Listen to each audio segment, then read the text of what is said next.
All right, let's jump straight into this explainer and break down what was, quite frankly, a truly historic Sunday at the Grand Prix of the Americas. The 2025 COTA MotoGP was just breathtaking.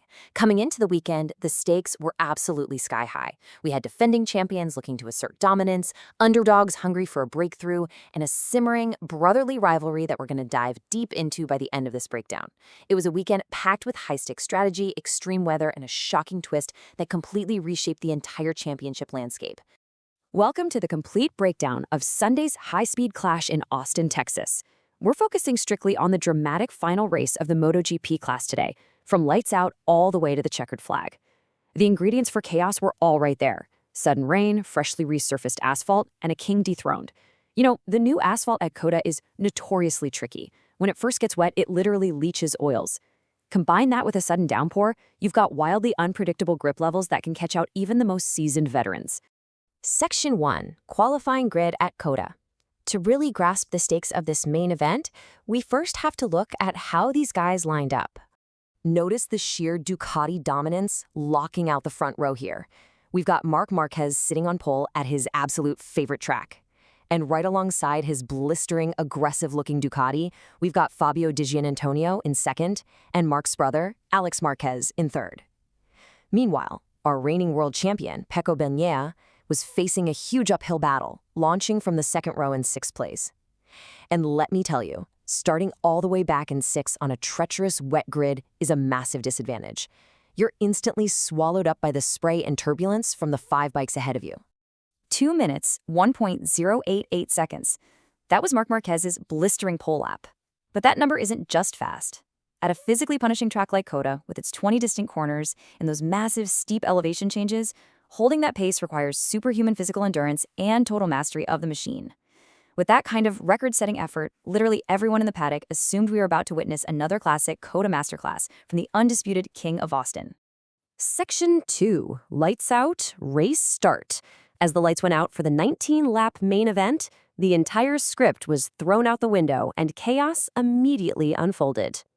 Before the race even properly began, the mental warfare was in full swing. Marquez pulled a deliberate psychological move with a very late bike swap, leveraging what's known as a start delay tactic. Basically, in MotoGP, if you swap bikes right before the formation lap because of weather, it completely forces race direction into a corner. Marc deliberately pushed this timing to the absolute limit. It caused pure madness on the half-wet grid, with mechanics scrambling everywhere with tire warmers and tools. It was designed to completely rattle the competition, and it set this frantically anxious tone right from the jump. So this 19-lap race was just a pure battle of attrition on a rapidly drying track. We kick off with that incredibly chaotic start on lap 1. By lap 6, the tension claims its first major victim, as Joan Mir pushes too hard and crashes out. Then we hit the ultimate shocker on lap 12, when Marquez actually goes down from the lead. And finally, on lap 19, Bagnaia survives this grueling mental and physical test to take the checkered flag. Section 3. The shocking turning point. All of this early tension built up to the most shocking moment of the entire weekend, a turning point that absolutely nobody saw coming. On lap 12, while comfortably leading the pack and looking entirely destined for victory, Marquez misjudged the limit on the drying track and crashed out. His post-race quote really says it all. "I used up championship margin in easy race." What he means by championship margin is that crucial cushion of points a rider desperately relies on for when they inevitably have a bad weekend later in the season.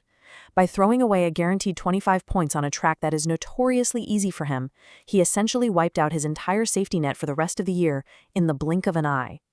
He wasn't the only casualty of these incredibly tricky conditions, though. Earlier on lap 6, Joan Mir pushed his Honda RC213V way too hard into turn 9 and crashed out. The Honda notoriously struggles with front-end feel. In simple terms, this means the rider just cannot accurately sense when the front tire is about to lose grip under heavy braking. On a half-wet track, pushing that numb mechanical limit almost always ends up exactly where Mir found himself, sliding right into the gravel trap. Amidst all this crashing and chaos, Pecco Bagnaia was basically ice cold. He noted that the conditions were tricky and the curbs were really wet, especially the one at turn 5. Bagnaia's impeccably smooth, calculated riding style was the absolute perfect counter to Marquez's aggressive, risk-heavy approach. He navigated those treacherous wet curbs flawlessly, played the long game, and let the race come to him, capitalizing perfectly on Marquez's mistake to take firm, unbreakable control. Section 4. Final race results. So, who actually survived this incredible 19-lap test of endurance? Bunaya takes a crucial, absolute champion-level victory. He held off an incredibly fierce late charge from Alex Marquez, who crossed the line just 2 seconds behind him. Gian Antonio grabbed third, with Morbidelli in fourth. That means those roaring Ducatis completely locked out the top 4 spots. But looking deeper into the manufacturer breakdown, Jack Miller put his Yamaha in an impressive 5th, and Bezzecchi took 6th for Aprilia. Seeing Yamaha and Aprilia fight their way through the spray to secure solid top 6 finishes just goes to show how much pure rider skill can level the playing field in wet conditions. But there's a really fascinating subplot here. Deep in the pack, Luca Marini managed to finish 8th. He managed his soft tires beautifully on that rapidly drying track. And let me tell you, running soft rain tires on a track that is losing its moisture is normally a recipe for complete disaster. The tires usually overheat, chunk up, and completely lose grip. Marini's tire management under these conditions was a genuinely brilliant technical feat, providing a massive glimmer of hope and scoring Honda their very first points of the year. Section 5. World Championship Standings. Finally, let's look at the macro impact this single, chaotic race had on the championship. Magnai's victory successfully holds him up to 75 points, reviving his title defense and slicing down what was a pretty daunting points deficit. But it's the very top of the table that is rewriting the history books today.